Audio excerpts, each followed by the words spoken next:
Let's talk about the consequences of cheating. I'm going to talk to you about 5 specific consequences of cheating that you've never thought of. Hopefully this will help you understand why you don't want to cheat, or if you have cheated, what you can do about it.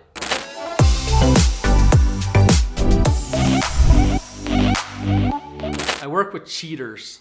I work with people who have cheated on their spouse, infidelity. I've done it for 15 years. I understand betrayal and I understand cheating in a relationship. I understand it on a level that most people don't.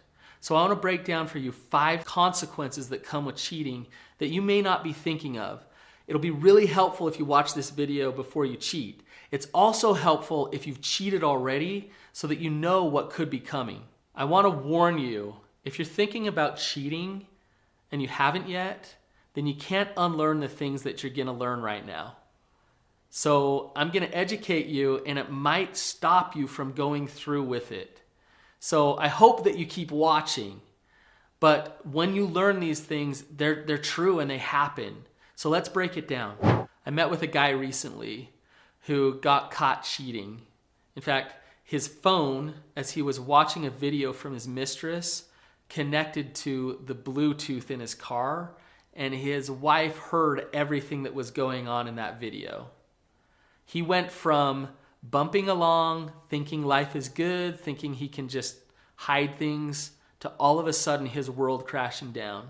He had 4 kids, he had a wife he'd been married to for over 20 years, and she heard that video. In that moment, everything changed. Something that a cheater doesn't understand is that the partner has what's called multidimensional betrayal trauma. I know that's a mouthful, but what that means is her pain or his pain is a lot more complex than just, ouch, you cheated on me, you were unfaithful. Their pain has to do with deep sense of wondering who they are. Are they secure in their life going forward? How manipulated have they been? There's sexual wounds. There's even wounds with religion and therapists that they may go to who talk to them, who give them bad answers after they've been cheated on. So the trauma is much more complex than just, ouch, that hurts, you were unfaithful. There's all kinds of consequences. For example, you may go to a family party, and if they've been cheated on and nobody knows about it, the family might judge them and think, why are they so shut down? Why are they so mean? When in reality, there's a reason why they are, but they're protecting you because they're trying not to out you to the entire family. There's complex trauma that happens after getting cheated on. Another thing that happens that you usually don't think about before you cheat is how much it actually affects your children.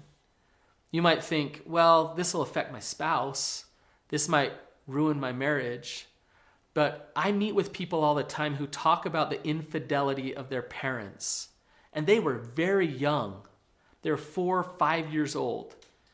And even then, it still affects them greatly. It affects their identity. Who are they? Are they loyal? Are they going to be a good partner? It also affects their understanding of what a man is, what a woman is. So it affects your children on levels that you don't understand. Also, it's very painful for your children. They're defensive of your partner because they love them.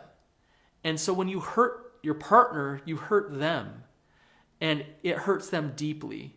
So think about your children before you cheat. Another consequence of cheating is spiritual disconnection and self-worth issues. So when you cheat, you may be thinking it's just about the sex. It's just about the excitement or the arousal. But after that sex or that excitement, even if it's an emotional affair, comes secrecy. And you have to live an incongruent life. You're not in alignment with your integrity. And because you're not in alignment with your integrity, loads of shame can come into your life. And you start thinking bad things about who you are and feeling tons of guilt. As you feel those things, you automatically start to act in that shame and in that guilt. And it affects you on many levels, especially in your relationships. Something that you don't think about is the consequences of the affair partner.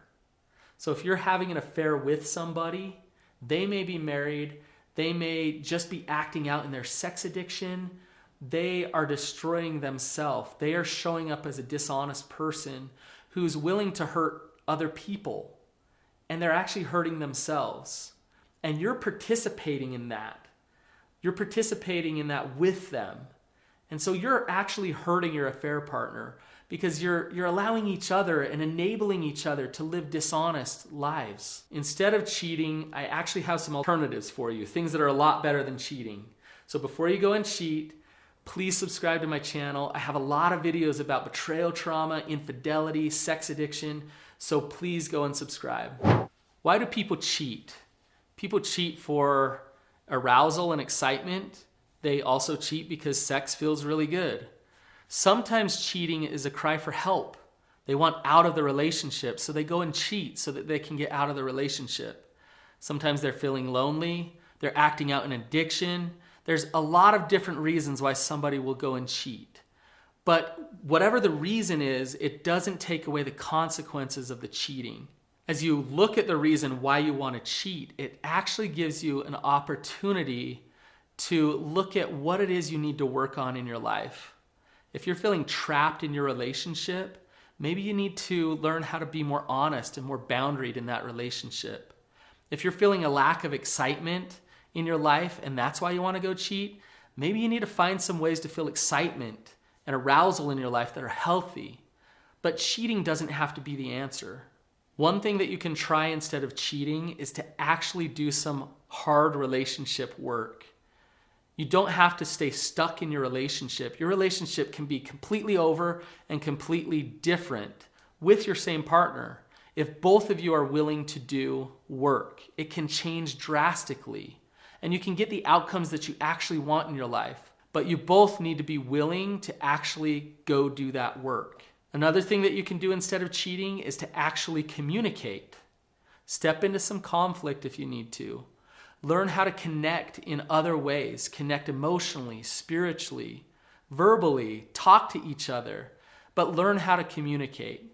So as you do that couples work, learning how to connect is really important so that you don't feel this need to go and cheat. Rather than cheating, if you want to cheat because you have a sex addiction and it's pushing you to that level, maybe you look at a lot of porn, go to strip clubs, things like that, and you're right on the brink of acting out with an actual person, then deal with your addiction. Recovery is a possibility. Get some help, get some treatment. You don't have to let your addiction control your behaviors, so you do something that you really don't want to do. Rather than cheating, end the relationship. Yes, I said it. It's not good for you to say, I'm going to sneak behind your back because I'm so miserable and do something. Rather, be honest, be vulnerable, say this isn't working, and then go find another relationship.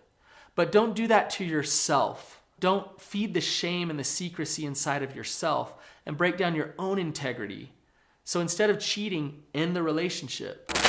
If you found this video helpful and you're realizing that some of these things could come into your life, some of these consequences of cheating, then click on the link below and check out my course, Helping Her Heal After Shattering Her Heart. And that will help you know what to do if you have cheated.